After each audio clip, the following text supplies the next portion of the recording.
mengajar di dalam kelas atau berinteraksi di dalam kelas atau ketika berinteraksi di media Zoom seperti ini.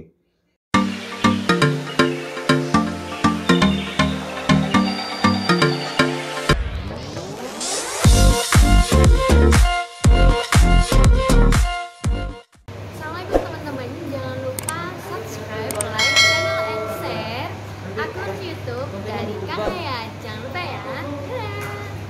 Jadi buku itu juga menjadi media pembelajaran yang sangat efektif bagi mahasiswa untuk memahami, mengetahui, dan menganalisis dari apa yang disampaikan oleh dosen ketika menjelaskan. Oleh karena itu, maka apa yang kita miliki, yang pengetahuan, kemudian ilmu, kemudian pengalaman dari diri kita sesungguhnya itu akan lebih bermanfaat ketika kita mau mengikatnya dengan ilmu. Jadi kalau pepatah lama atau para pakar terdahulu menyampaikan bahwa ilmu itu seperti binatang piaraan yang kemudian harus diikat agar itu bisa dijadikan sebagai modal bagi kita untuk memelihara binatang itu. Maka mengikatnya dengan ilmu. Karena kalau tidak diikat maka ia akan lepas dan akan ke hutan liar sehingga tidak terikat dengan baik. Oleh karena itu maka ikatlah ilmu itu dengan cara menuliskannya agar pengetahuan, ilmu, pengalaman, dan semua yang kita miliki, potensi-potensi yang sudah kita miliki itu bisa kita pelihara dengan baik, bisa menjadi bagian dari kehidupan kita. Jadi setiap manusia pasti akan masuk pada masa di mana ia akan lupa semuanya, termasuk lupa kepada pengetahuan dan ilmu yang sudah pernah dimiliki. Maka syarat mutlak untuk mengikat ilmu itu adalah dengan cara menuliskannya. Ketika ilmu itu sudah kita tulis, maka insya Allah itu akan abadi dan bisa dijadikan sebagai bagian dari warisan kita. Walaupun kita misalnya sudah tiada, tetapi karya-karya kita akan terus dibaca. Buku-buku kita akan terus dijadikan sebagai referensi oleh oleh pihak-pihak lain yang memiliki keterkaitan atau sebidang dalam bidang ilmu. Oleh karena itu, kalau kita mau berpikir bahwa ilmu pengetahuan, teknologi, kemudian perkembangan peradaban hari ini, itu ada karena ada yang mau menuliskannya. Jadi sesungguhnya apa yang kita pelajari hari ini itu karena ada yang menuliskannya dari para pakar terdahulu, para ahli, kemudian para ulama-ulama besar yang sudah menuliskan banyak karya itu sesungguhnya adalah menulis atau merawat peradaban. Jadi kalau kita menulis, maka paling tidak kita juga berkontribusi terhadap peradaban ilmu pengetahuan itu sendiri. Nah, ini adalah tugas kita bersama sebagai masyarakat ilmiah tentunya, bagaimana mengabadikan ilmu dan pengetahuan kita itu untuk kemudian bisa dimanfaatkan oleh generasi kita setelahnya. Kalau Bapak Ibu dosen, maka jangan sampai tidak meninggalkan jejak satupun terkait dengan kedosenan kita. Paling tidak kita harus meninggalkan jejak kita di buku referensi atau di buku monograf agar jejak itu menjadi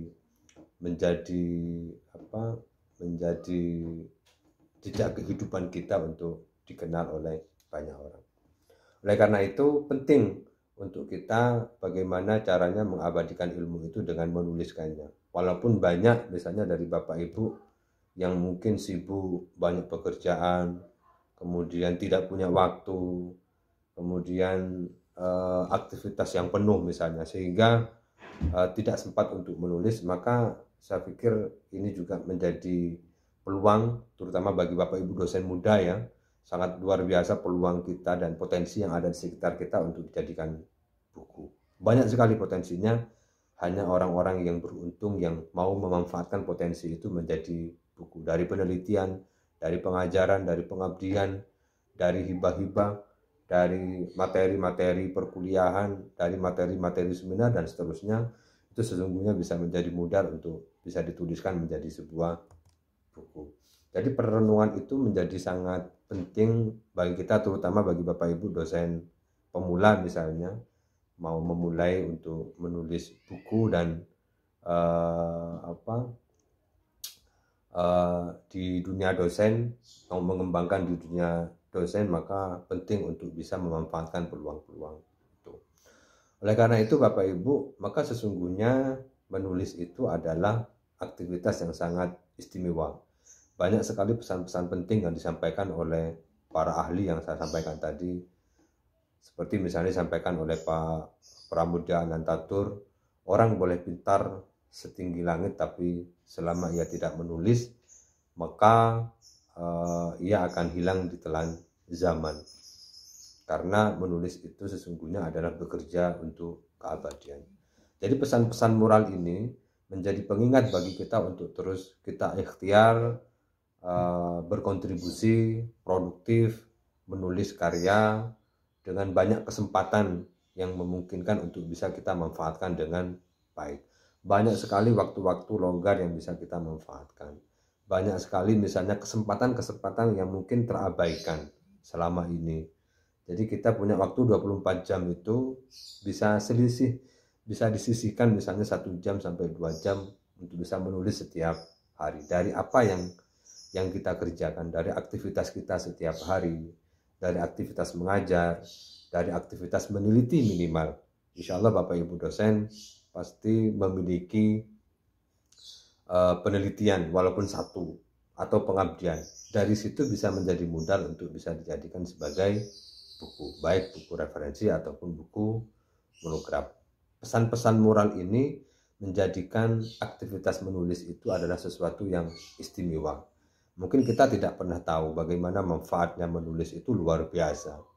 Bahkan menulis itu kalau satu orang membaca tulisan kita, kemudian orang itu terinspirasi dari tulisan kita, maka insya Allah kita mendapatkan 2 kebaikan dari apa yang orang lain itu lakukan. Kalau 10 orang yang membaca buku kita misalnya, itu sudah di luar itu semua. Jadi aspek kemanfaatan dan kebaikan dari menulis itu sangat banyak dan menjadikan menulis itu adalah sesuatu yang istimewa.